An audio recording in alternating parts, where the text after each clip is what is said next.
We wanted to do a show that was wildly different than either of the other shows in the season. The other shows were pretty raw and pretty experimental.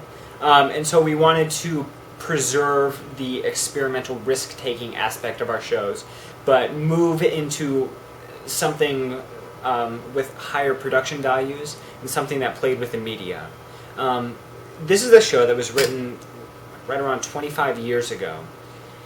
And we wanted to use the commentary on the media that exists in the original show and make it a commentary on today's media, and in some regards, it's a commentary on today's youth. The glory of this is that when the piece was originally written in the 80s, it was talking a lot about what radio could do to people's lives, to problem solvers like Barry, and just to the general populace as a whole. In the same way that sentiment existed then, we are starting to see people are starting to pay a lot more attention to this boom of social media and how that nowadays is changing how people interact with each other, how you live, how you love, how you commute, how you work.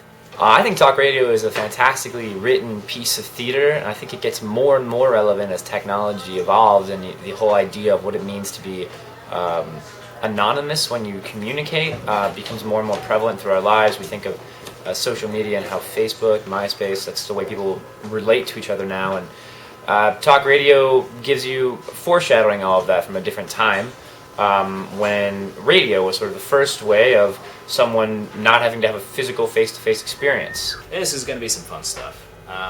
We're going to be setting up some local networking.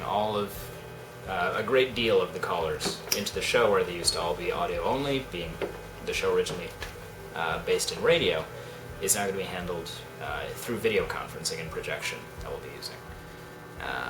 The social media itself aspect, we're going to have a live Twitter feed up and available, and we'll be encouraging our guests, our audience, to participate in that.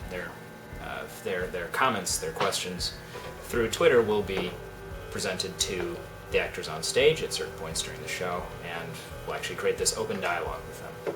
I think we're doing some really clever use of technology, and it's a take that you're likely not to have seen before, and we're taking it in some meta directions as well. It's not quite like any show, any previous production. Ain't nothing gonna be normal.